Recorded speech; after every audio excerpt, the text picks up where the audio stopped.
Attitude असतो, अभिमान असतो. मी झिरोतनं हिरो झालोय, मला कोण काय शिकवणार आहे, मला कोण काय सांगू शकतं, असं जे वाटत असतं. त्यामुळे माणूस बदलायला तयार नसतो. पण ज्यावेळी कुणाच्या कुऱ्हाडीनं घाव लागेल माहिती नाही, त्यामुळे शेटे सरांच्या बोलण्याचं त्यांच्यावर फरक पडला. हे दोघींची तक्रार नेहमी, ते ऐकत नाही, ते असं करतात, ते हे करतात, ते करतात. म्हटलं त्यांच्या प्रमाणे घ्या, तुमच्या प्रमाणे लगेच बदल होणार नाही.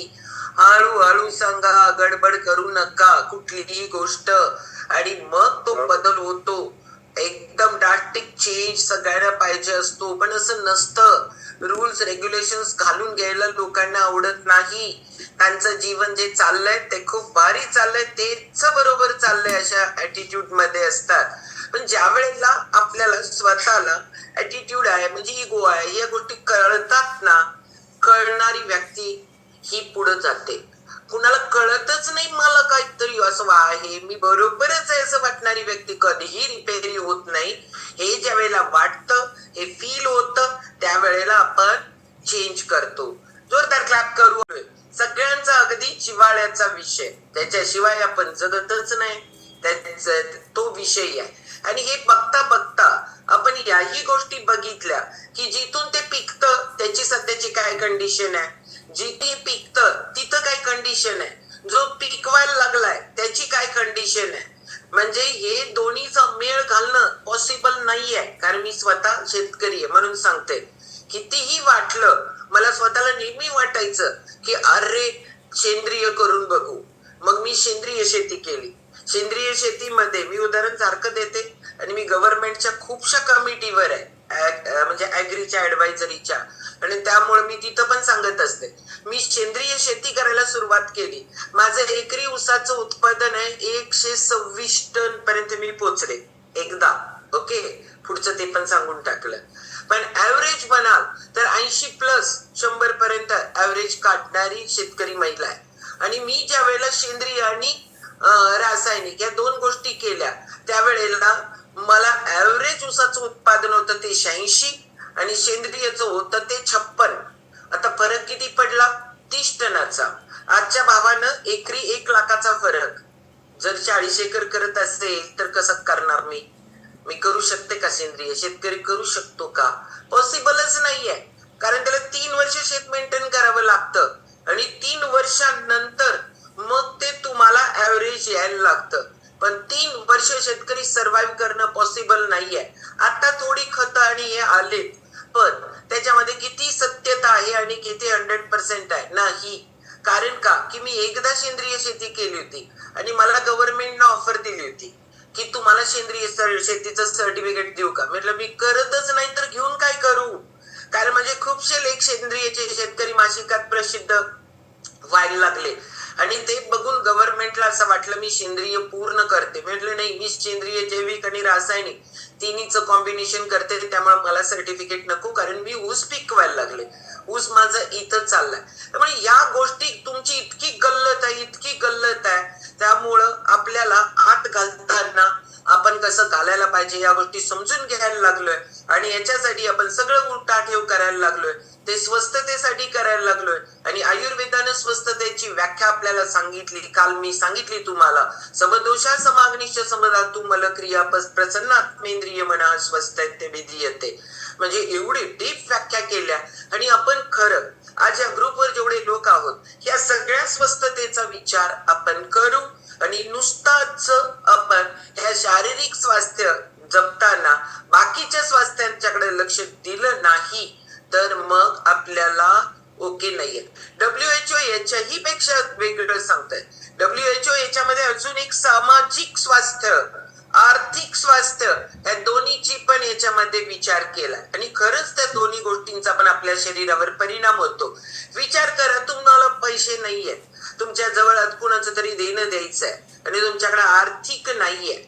आर्थिक नसेल ना तर त्याचा परिणाम तुमच्या शरीरावर आणि मनावर होतोच, आणि त्याचा फरक पडतो. मग तुम्ही कितीही चांगलं खात असाल आणि तुमची आर्थिक परिस्थिती पण चांगली नसेल तर ते आर्थिक जे स्वास्थ्य आहे ना ते पण तुम्हाला टिकवावं लागतं. त्याचा परिणाम तुमच्या स्वस्थतेवर होतो. सामाजिक स्वास्थ्य पण खूप महत्वाचं आहे.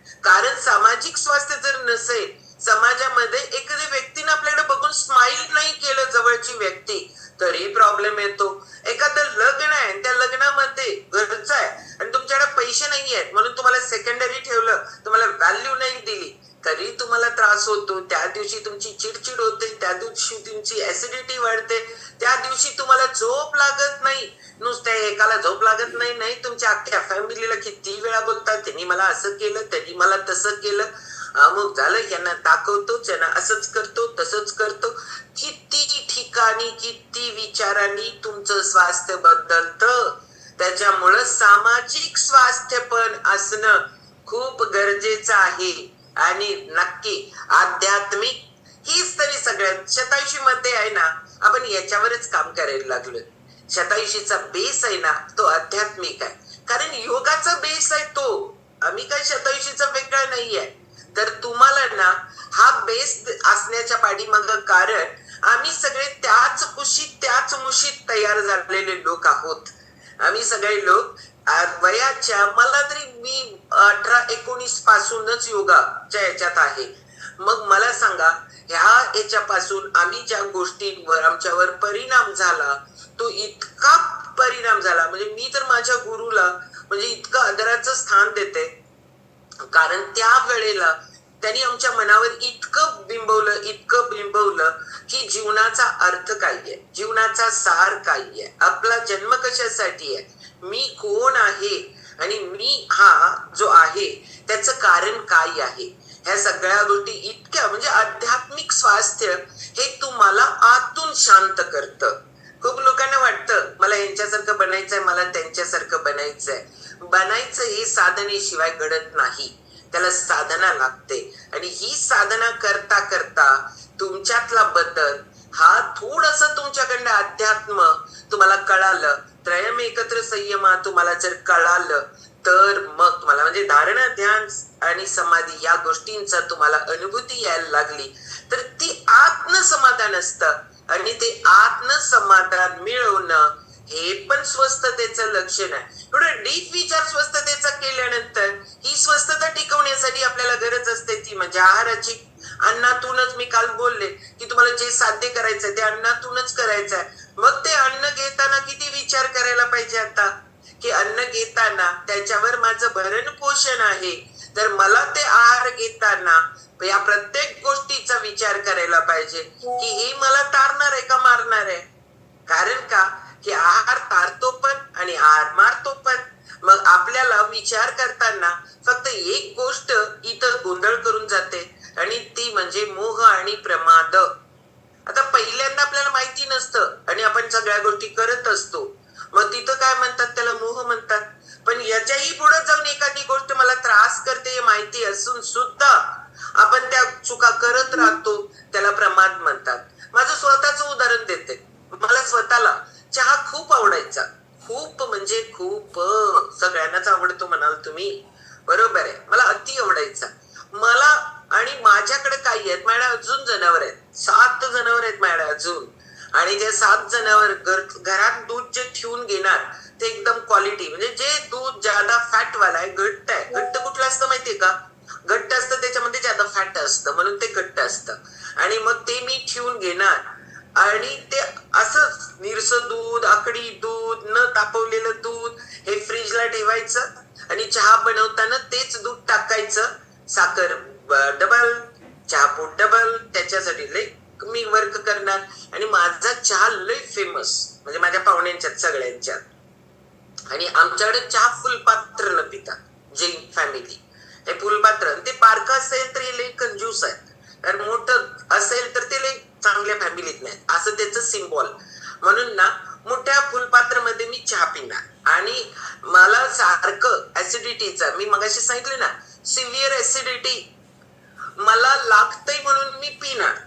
होतंय मला हे सगळा त्रास होत, तरी पण मी त्याला सोडत नव्हते. म्हणजे तिथं ती जाणून बुजून केलेली चूक आहे ना, म्हणजे तिथं तो प्रमाद. पहिला मला आवडतोय म्हणून पिलं, तिथं तो मोह, पण त्याचा परिणाम एवढा होते माहिती नव्हतं पहिला, पण त्यावेळेला होत पण नव्हता. पण नंतर त्या गोष्टी व्हायला लागल्या. म्हणजे आपलं जे गोंधळ उडतो ना ते इथंच होतो प्रमादामुळं, की मला लागल्या सवय आपण म्हणतो. म्हणजे या गोष्टींमुळं आपण आपलं आरोग्य धोक्यात घालत असतो. तर प्रत्येक गोष्ट आपण स्वस्थतेच्या बाबतीत ज्या ज्या गोष्टी सांगितल्या ह्याच्याशी चेक करून आपण खायला पाहिजे. ओके, ह्या गोष्टी घ्यायला लागलो तर मग आपल्याला आहार तारणार आहे. आणि या गोष्टींचा विचार न करता आपण जर करायला लागलो तर मग तोच आहार आपल्याला मारतो. सगळेच चहा पिणारे मरतात का? सगळ्यात चहा पिणाऱ्यांना ऍसिडिटी होते का? नाही होत, पण त्याचे परिणाम होतात. नाही तर तुम्ही म्हणाल मला काही त्रासच होत नाही म्हणजे मग मला बहुतेक चालते आणि शेट्टी सर मला पुढच्या वेळेला व्याख्यानच देणार नाहीत घाट मॅडमला, का उपयोग नाही म्हणून. त्याच्यामुळे असं नाहीये. आपल्याला कळो अगर न कळो, अपघाती मृत्यू म्हणतो आपण. ऍक्च्युअली ऍक्सिडेंट होऊन ज्याचा खरंच मृत्यू होतो तोच अपघाती. खूप लवकर अकाली गेला तरी त्याला अपघाती मृत्यू म्हणतात. असं नसतं, याचा परिणाम होत असतो. एका दिवसात मला कॅन्सर झालेला नव्हता, त्याला मला कळाला थर्ड स्टेजला, पार्ट वेगळा, पण त्याचा परिणाम जो असतो ना तो तुम्हाला सिम्पटम्स दिसत असतात. तुम्हाला माहिती असो अगर नसो, चुकीचं खाल्लं की चुकीचे परिणाम होणारच. मग ते तुमच्यावर आहे की तुम्हाला स्वतःला त्याला ओळखावं लागेल. म्हणजे आपल्या दृष्टीनं कुठला योग्य आहे कुठला अयोग्य आहे या सगळ्या गोष्टी आपल्याला समजून घ्याव्या लागतील. म्हणून प्रमाद टाळायला पाहिजे. आपण महापायी केलं तरी त्याचा परिणाम होणारच, पण ते तुम्हाला कळायला थोडा वेळ लागला तरी पण ज्या वेळेला कळतं त्या वेळेला तरी आपण थांबलं पाहिजे. नाहीतर खूप लोक, मी गेल्या वेळेला पण एक उदाहरण सांगितलं होतं, खूप लोक बदलायलाच तयार नसतात. त्यांना असं वाटत असतं की नाही मला एवढ्या वर्षापासून ही सवय आहे, मला एवढ्या वर्षापासून हे लागतच. हो, पण आता शरीराची कंडिशन अशी झाल्या ना, ती एवढ्या दिवसापासून केले म्हणून झाले, आता चेंज करू आपण. नाही मला हे सोडून काय करायला लागतंय ते सांगा. अरे बाबा त्याच्यानंच झालंय तर आता कसं सांगणार? म्हणजे का तर तिथं ते प्रमाद होत असतो, माहिती असतं त्यांना, पण त्याच्या डॉक्टरनी पण सांगितलेलं असतं. तरी पण मला रोज अर्धा लिटर दूध लागतो म्हणणार आणि ते पण असं आकडी काढलेलं, म्हणजे विथ फॅट लागतं, हार्टशी रिलेटेड प्रॉब्लेम भयानक, आणि तरी पण नाही मला ते लागतंय. नाही, इथं तुम्हाला चेंज करावं लागेल, इथं आपल्याला बदलावं लागेल. आणि हे बदलायचं आहे तर या आहाराबद्दल आपल्याला माहिती करून घ्यावी लागेल. आहार आपल्याला आहार घेणार होता पण त्याच्याशिवाय आपलं भरण पोषण नाहीच आहे. मग हे घ्यायचं आहे तर याचे उद्देश काय आहेत समजून घ्या. आहाराचे एकूण 4 उद्देश आहेत. एक, आपल्या शरीराची वाढ करणे, हा मेन उद्देश आहे. ज्या क्षणाला वाढ थांबते त्या क्षणापासून त्या शरीराची झीज रोखणे हा उद्देश, म्हणजे वाढ करणे आणि झीज थांबवणे हे आहाराचा पहिला उद्देश आहे. आपण सकाळी उठल्यापासून, आता मी बोलायला लागले, हे बोलायला ऊर्जा लागते ना. विदाऊट ऊर्जा कसं काय होणार काम? नाही होणार. आपण जे हालचाली करायला लागलोय, तुम्ही कॉन्सन्ट्रेट करायला लागलाय, तुम्ही ऐकायला लागलाय, तुमचं हृदय काम करायला लागलंय, तुमचं फुफ्फुस काम करायला लागलंय, तुमच्या आतले ऑर्गन सगळं काम व्हायला लागलंय, हाताचं काम, पायाचं काम, आतल्या इंद्रियांचं काम, हे जे सगळं काम चाललंय हे कशावर चाललंय? हे ऊर्जेवर चाललंय. ही जी ऊर्जा आपल्याला मिळते ना ती अन्नातून मिळते. त्यामुळे अन्नाचा दुसरा उद्देश आहे तुम्हाला लागणारी ऊर्जा, शरीराला दिवसभरामध्ये जी ऊर्जा लागत असते, दिवसभर म्हणजे 24 तासामध्ये जी ऊर्जा लागते ती प्राप्त करून देणे आहाराचा दुसरा उद्देश आहे. आहाराचा तिसरा उद्देश आहे आपल्याला सगळ्यांना रोग प्रतिकारक शक्ती निर्माण करून देणे. कारण आपण ही इम्युनिटी हे सगळं बघितलं बघा. ही इम्युनिटी निर्माण करून देणे तुमच्या शरीराची, हे आहाराचा तिसरा उद्देश आहे. आणि आहाराचा चौथा उद्देश आहे आणि तो खूप महत्वाचा आहे, आपल्या मनावर चांगले संस्कार करणे हा आहाराचा चौथा उद्देश आहे. कारण का की आपल्याला पण आपण जे सगळं खायला लागलोय त्याचा परिणाम फक्त शरीरावरच नाही होत, त्याचा परिणाम तुमच्या मनावर पण होतो. म्हणजे तुम्ही जैसे खावे अन्न वैसे होवे मन म्हटलंय, म्हणजे त्याचा परिणाम नक्की होतो. तुम्ही सात्विक खाल्ला तर सात्विक परिणाम होतात, तुम्ही राजस खाल्ला तर त्याचे परिणाम राजस होतात, तुम्ही तामसी खायला लागला तर त्याचे परिणाम तामसी होतात. त्याच्यामुळं आपण जो आहार घेतो ना त्याचा आपल्या मनावर चांगले संस्कार होणारा आपण आहार घ्यायला पाहिजे. आणि जर एवढं सगळं आपल्या आहारामध्ये या सगळंच आपल्या आहारातनं मिळत असेल तर तो आहार आदर्श समजला जातो. म्हणजे आपण जो आहार घेणार आहे ना तो ऑलवेज आदर्श असायला पाहिजे. आणि आदर्श आहे का आपण ते स्वतः चेक करायला पाहिजे. आपल्याला कुणी सांगायची गरज नाहीये की हे तू खायला लागलायस, हे नको खाऊ, म्हणजे इथं रिस्ट्रिक्शन आणायची गरज नाहीये. आपल्याला ज्ञान झाल्यानंतर त्या ज्ञानाचा जर आपण वापर करायला लागलो तर नक्की या मोहाला आणि प्रमादाला जर बाजूला ठेवलो तर होतं आपल्याकडं आपलं आरोग्य चांगलं राहायला मदत होते. तर मग आपला हा जो आहार आहे ना, ह्या सगळ्या निकषांवर आपण चेक करायला पाहिजे. आता आहाराचा उद्देश बघितल्यानंतर आहाराचे प्रकार पडतात दोन. एक आहे शाकाहार आणि दुसरा आहे मांसाहार. आपण पहिला मांसाहाराबद्दल बघू. खूप लोकांना कन्फ्युज आहे.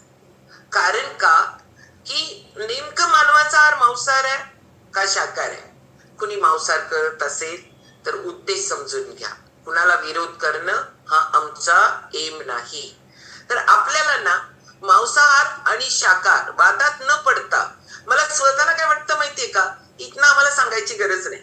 जे साधना करतो, जो अध्यात्माची साधना करतो, ज्याला मोक्ष पाहिजे आहे, म्हणजे ज्याला मत अक्षय करायचं आहे, ज्याला नराजला नारायणाची म्हणजे तो साधना करायला लागलाय बनण्याची, तर त्याला त्याची अंतप्रेरणा सांगितली जाते. त्याचं त्याला स्वतःलाच कळतं माझा आहार काय आहे आणि माझा आहार काय नाहीये. पण आपण इथं एक कॉमन मॅन आहोत आणि अजून मला माहिती नाही आपली किती वर्ष लागणार आहे या साधनेला. तर आपल्याला समजून घेऊ आपण की हा जो मार्ग आहे ना, हा आपल्याला खूप सोपा कसा जाईल याच्यासाठी. शाकाहारी प्राणी आणि मांसाहारी प्राण्यांची फक्त तुलना करून बघू आणि आपण चेक करू. शाकाहारी प्राणी ओठांनी पाणी पितात, मांसाहारी प्राणी जिभेने पाणी पितात. आपण काय करतो, पहिल्या जीभ घालतो का ओठांनी पाणी पितो. तुमच्याच घरातलं कुत्र आणि मांजर बघा, आणि तुमच्याच घरात गाई आणि बैल असतील, काही शाकाहारी प्राणी असेल तर ते बघा तो कसा पाणी पितो.